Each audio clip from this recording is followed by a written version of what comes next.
If you get shoulder pain lifting overhead, you're not alone. And the reason it keeps happening is almost never what people think. It's not just tight shoulders and it's not simply age catching up with you. Most of the time, overhead shoulder pain comes down to a space problem, not a strength problem, not a toughness problem. Pain-free overhead lifting depends on 3 jobs happening inside your shoulder. When even one of those jobs isn't getting done well, the space under the acromion quietly shrinks and every rep turns into a pinch. Imagine trying to walk through a doorway that's just an inch too short.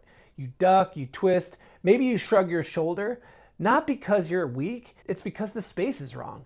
That's exactly what's happening inside your shoulder when you press overhead with poor positioning or poor control. Your tendons and your bursa are trying to move through a hallway that's just too low, and your body starts finding workarounds.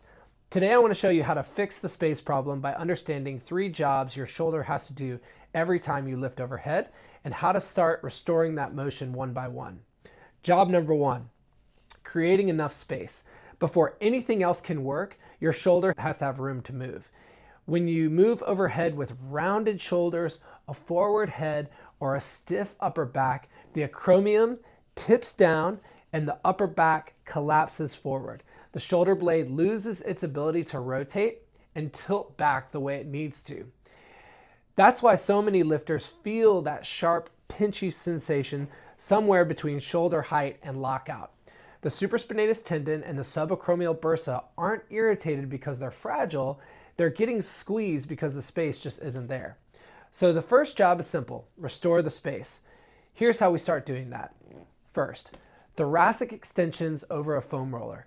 Place the foam roller across your upper back, support your head, keep your ribs gently down, and extend over the foam roller one segment at a time, moving slowly up your thoracic spine, and spend a little bit of extra time where you feel stiffness.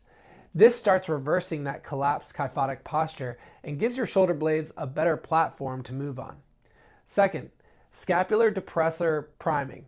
Before you lift, wake up the muscles that help keep your shoulder blades down and stable, mainly the lower traps and lats. And for this, we're thinking banded pull downs or hanging scapular shrugs, where the focus is on smooth control, not force. This sets the stage for better upward rotation when you press. And the third is a simple posture reset. Right before you go to lift overhead, use this cue: ribs down, sternum tall, collarbones wide. It pulls you out of that collapsed position and immediately gives your shoulder room to work. This isn't about perfect posture, it's about giving your shoulder space before you load it. Even if you've created space, your shoulder still depends on one major player to keep that space open: the scapula. As your arm goes overhead, the shoulder blade needs to rotate upward, tilt back slightly, and stay connected to the rib cage. When it doesn't, the humeral head, which is the head of the shoulder, loses its stable base. So this final job belongs to the rotator cuff. Its role is simple in theory: keep the humeral head centered as the big muscles drive the arm overhead. But when the cuff is weak, unbalanced, or slow to activate, the ball drifts, usually upward and forward, especially under load.